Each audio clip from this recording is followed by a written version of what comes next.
marcado o julgamento do Gabigol lá na Suíça, no dia 3 e 4 de abril. Aliás, o Valu, é imprevisível porque quem julga, você não sabe o que está na cabeça do sujeito, ou diante de tudo que aconteceu e tal, você acha que o Gabigol daqui a pouco pode não sofrer nenhuma grande sanção? Cara, é muito difícil dizer, né? A gente não sabe o que se passa.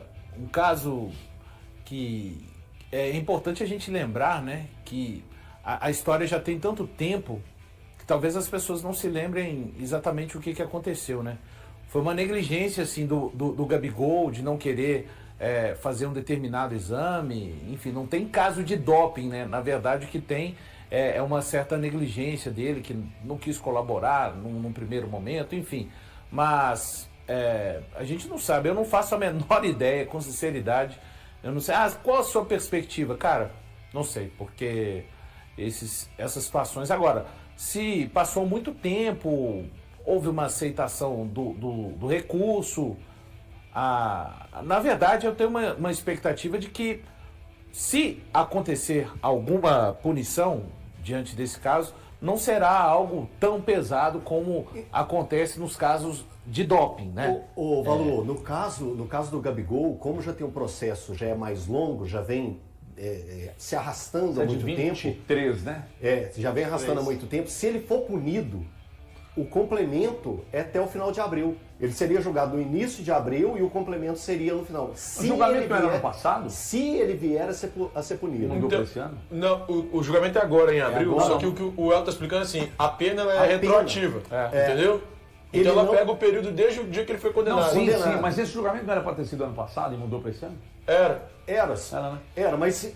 Então, o que eu estou explicando aqui, para atingir ao Cruzeiro, pensando no atleta e no Cruzeiro, se ele vier a ser punido no dia 4 ou no dia 3, se ele vier a ser punido, o máximo que ele cumpriria de punição era até o final de abril. Sim. Então, fim, acabou. E caso ele venha a ser liberado, ele está apto a jogar na própria Sul-Americana e no Brasileiro, que já tem jogo no outro dia. Porque o que pega é a tentativa de fraudar o exame antidoping. Ele optou por não fazer, né? Ele não fez. O teste de uma fonte. E geralmente lá é rígido, né? Lá na Suíça. Ele conseguiu o efeito aqui no Brasil. Agora ele vai ser julgado lá na Suíça. Vai chegar pros caras o quê? Chegou lá com o potinho e não quis fazer xixi no potinho. Aí aquela velha história, né? Se não quis fazer, não deve no tênis. É o que não deve no tênis. Por que você não fez? Esse negócio de eu não devo nada, mas eu fugi. Vai chegar pro suíço lá.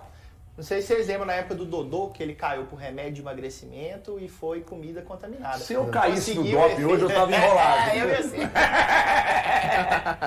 Tava enrolado. E aí ele pegou o efeito suspensivo, mas quando foi pra Suíça, eu acho que o Dodô pegou uns 1 ano e meio na época.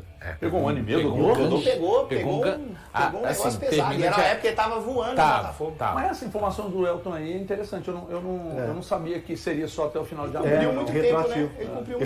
Ele chegou a cumprir um período. Cumpriu um bom período. Então fica Ele fica treinando à parte lá no Flamengo. Treinando à parte, exatamente.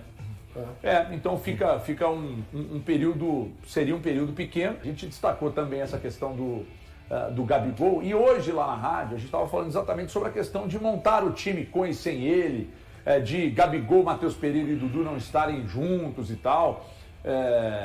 Como a possibilidade de montar o time sem os três existe por parte do Léo Jardim, se acontece a punição ao Gabigol, eu acho que na cabeça do Léo Jardim, aliás, eu acho não, tenho certeza, na cabeça do Léo Jardim ele já está mexendo, o Valu. Porque como ele está mexendo demais no time, tem informações que ele faz ali, não contando com o Gabigol. E aí eu acho que pode estar passando pela cabeça dele até a possibilidade dele ser punido. Sim. Isso é montar uma estrutura sem ele. Eu não sei, né? Teria que ver o que com certeza o jurídico do clube está em muito contato com ele nesse instante. Eu acho que ele está fazendo os testes, mas não considerando essa situação, né? Tentando fazer um time para o Cruzeiro. Porque o Cruzeiro não tem nada, não sobrou absolutamente nada do trabalho do Diniz. Agora, talvez aquilo que eu entenda como um Cruzeiro que eu gostaria de ver em campo não se equilibre, né? A questão do Wanderson de um lado, do Dudu do outro, o Matheus Pereira, eu não ficaria surpreso também se existir mais um jogador de meio campo. A gente já viu o Vidalba aparecendo como lateral esquerdo, então a partir de sábado, né? Finalmente sábado o Cruzeiro joga para dar algum tipo de noção, até pra gente que trabalha acompanhando o Cruzeiro e também pro próprio torcedor de uma maneira geral. Pois não, Thiagueira? Não me deram detalhes, mas eu estava aqui atrás para tentar entender. Hoje o Cruzeiro se diz completamente resguardado juridicamente em relação ao contrato do Gabigol. Aí eu perguntei, mas seria uma rescisão imediata? Seria uma suspensão? O que seria? Aí falaram, vamos aguardar a situação para saber de fato. Se chegar lá na frente e o Gabigol for punido realmente, aí a gente explica para você. Uma punição curta? O período é muito curto então, agora. Eu não sei se lá tem alguma possibilidade de aumento da punição. Não sei mesmo, não sei como é que está a situação do caso jurídico dele, mas o Cruzeiro está resguardado juridicamente. Porque ele já tinha pegado a punição mais grave. É claro que tem o banimento, mas quando você de afastamento é a mais alta de todas. Não foi 6 meses, não foi 1 ano, foi 2. Mas existe a possibilidade de aumentar esse tempo de punição? Isso aí. Essa informação que você passou aí do Cruzeiro aí que me surpreendeu. Se existe essa possibilidade. Eu creio que não. De verdade. Eu creio que não. Mas mesmo que seja uma punição curta, são 20 dias que você não tem um Gabigol. Talvez exista uma suspensão contratual em termos de salário. Suspensão salarial. Então, você suspende o contrato durante aquele período. Isso. E aí, suspendeu o contrato durante aquele período, você não paga o salário do cara, automaticamente. Talvez exista, eu não sei o que é.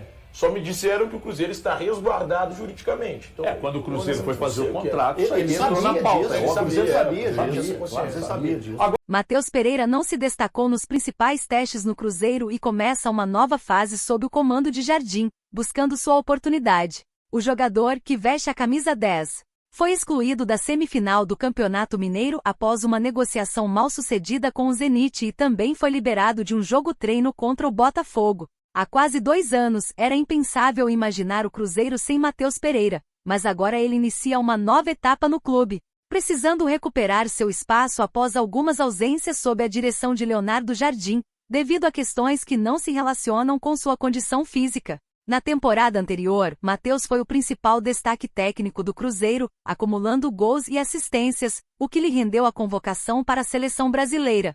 Em 2025 ainda busca regularidade, mas não participou dos 2 principais testes com o treinador português.